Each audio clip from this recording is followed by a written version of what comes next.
بسم اللہ الرحمن الرحیم۔ سامعین کرام السلام علیکم۔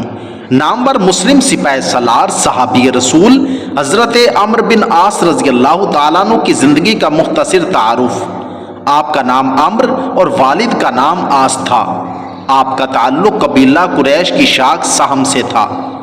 آپ کے والد اپنے قبیلے کے سردار تھے اور بڑے تاجر تھے۔ ہجرت سے تقریباً 47 برس پہلے مکہ مکرمہ میں پیدا ہوئے۔ آپ نے مکہ مکرمہ میں ہی پرورش پائی اور اپنے والد کے ساتھ تجارت کا پیشہ اختیار کیا اور تجارتی سفر بھی کیے۔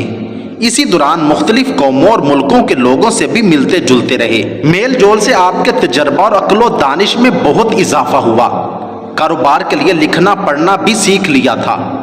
آپ نے بچپن ہی سے سپاہ گری اور شاہ سواری کا فن سیکھا تھا۔ ان کا کہنا تھا کہ سپاہ گری اور شاہ سواری میرے آباء و اجداد کا فن ہے اور میں اسے انسان کا سب سے بڑا جوہر سمجھتا ہوں۔ شروع میں اسلام اور پیغمبر رسول کے مخالفوں کی صف میں کھڑے رہے۔ فتح مکہ سے پہلے 8 ہجری میں حضرت عثمان بن ابی طلحہ اور حضرت خالد بن ولید کے ہمراہ بارگاہ نبوی میں حاضر ہو کر اسلام قبول کیا۔ ان تینوں کے اسلام لانے پر حضور صلی اللہ علیہ وآلہ وسلم نے فرمایا، مکہ والوں نے اپنے جگر کے ٹکڑے تمہاری طرف پھینک دیے ہیں۔ رسول اللہ صلی اللہ علیہ وآلہ وسلم نے حضرت خالد اور حضرت عمرو بن عاص کی شجاعت و بہادری کی وجہ سے بہت سی لڑائیوں میں دوسرے صحابہ کی بنسبت ان سے زیادہ کام لیا۔ معرکہ ذات السلاسل میں 200 مجاہدین پر امیر بنا کر بھیجے گئے تھے اور اس مہم میں شاندار کامیابی حاصل کی تھی۔ چھوٹے چھوٹے مارکوں میں بھیجنے کے بعد رسول اللہ نے حضرت عمرو کو عمان روانہ کیا۔ وہاں پہنچ کر انہوں نے 2 بھائیوں جعفر اور عباد جلدی، جو کہ بہت عرصے سے وہاں کے حاکم تھے، وہاں جا کر ان سے گفتگو شروع کر دی اور حضور نبی کریم صلی اللہ علیہ وآلہ وسلم کا دعوت نامہ پہنچایا، جس سے متاثر ہو کر انہوں نے اسلام قبول کر لیا۔ عمان جانے کے بعد انہیں حضور کو دوبارہ دیکھنا نصیب نہ ہوا۔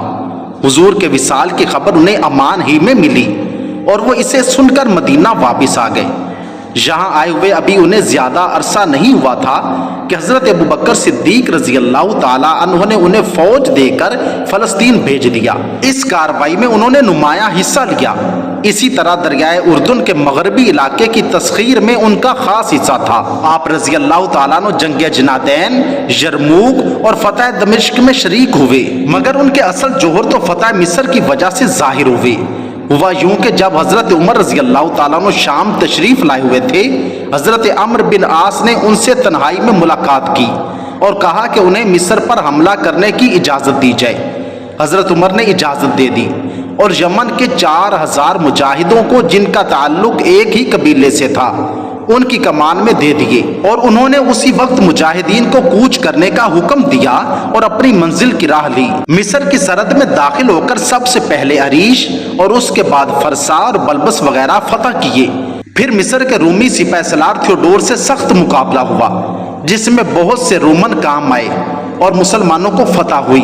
20 ہجری بابل فتح کیا اور 21 ہجری میں خون ریزہ جنگ کے بعد اسکندریہ ان کے زیر اقتدار آ گیا۔ ان کا کارنامہ صرف مصر کا فتح کرنا ہی نہیں تھا، بلکہ انہوں نے اس کے نظام، حکومت، وقت، محکمہ، عدل و انصاف، ٹیکس لگانے کے قواعد و ضوابط بھی مقرر کیے۔ فسطاط کی بنیاد بھی انہوں نے رکھی، جس کا نام 4 صدی ہجری میں قاہرہ ہو گیا۔ حضرت عمرو رضی اللہ تعالیٰ عنہ نے 2 سال میں مصر جیسا بڑا ملک فتح کر کے ثابت کر دکھایا کہ بہادری، امیری، شجاعت و دلیری اور جنگ کی قیادت میں ان کی ایک خاص شان تھی۔ رومی مصر سے شکست کھا کر بھاگے تو مغربی افریقہ میں اپنی فوجوں کو اکٹھا کرنے لگے۔ حضرت عمرو آگے بڑھ کر ان کی قوت کو ختم کرنا چاہتے تھے کہ وہ پھر کبھی مصر نہ لوٹ سکیں۔ پہلے برقہ پر حملہ کیا تو وہاں کے باشندوں نے 13,000 دینار سالانہ جزیہ پر صلح کر لی۔ اس کے بعد آپ طرابلس کی طرف بڑھے اور 3 ماہ کی سخت جنگ کے بعد اس پر بھی قبضہ کر لیا۔ مصر میں انہوں نے مفتوح مصری باشندوں سے اتنا اچھا سلوک کیا کہ اس سلوک سے متاثر ہو کر لاکھوں مصریوں نے اسلام قبول کر لیا۔ آپ اعلیٰ درجے کے معتبر اور معزز شخص تھے، بڑے متقی اور پرہیزگار بھی تھے۔ آپ شیریں بیاں مقرر بھی تھے۔ ادب اور شاعری سے بھی بڑی دلچسپی تھی۔ آپ کے ان گنت مشہور مقولوں میں سے ایک مقولہ یہ تھا کہ 1000 لائق آدمیوں کی موت سے اتنا نقصان نہیں پہنچتا جتنا کہ ایک نالائق آدمی کے صاحب اختیار ہو جانے سے پہنچ جاتا ہے۔ حضرت عمرو بن عاص رضی اللہ تعالیٰ عنہ بڑے خوش گفتار، شیرازی بیان خطیب، قادر الکلام سیاستدان اور سپہ سالار تھے۔ رسول اللہ صلی اللہ علیہ وآلہ وسلم عسکری مہموں میں ان پر اعتماد فرماتے اور ان کی قدر کیا کرتے تھے اور ان کے لیے اللہ تعالیٰ سے رحم و کرم کی دعا کیا کرتے تھے۔ رسول اللہ نے یہ بھی فرمایا، عمرو بن عاص اس قریش کے نیک لوگوں میں سے ہیں۔ عمرو کے دونوں بیٹے یعنی عمرو اور ہشام مومن ہیں۔ عمرو بن العاص ان کے بیٹے عبداللہ اور عمرو پر مشتمل خاندان کو بہترین گھرانہ قرار دیا۔ ان سے آپ صلی اللہ علیہ وآلہ وسلم کی 39 احادیث بھی مروی ہیں۔ حضرت عمرو بن عاص رضی اللہ تعالیٰ عنہ نے 90 سال کی عمر میں 43 ہجری میں مصر میں وفات پائی۔ وفات سے پہلے اللہ تعالیٰ سے دعا کی اور پھر 3 مرتبہ کلمہ طیبہ لا الہ الا اللہ پڑھا اور جان آفری کے سپرد کر دی۔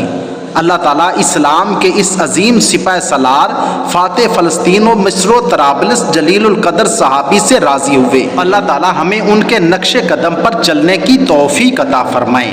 آمین ثم آمین۔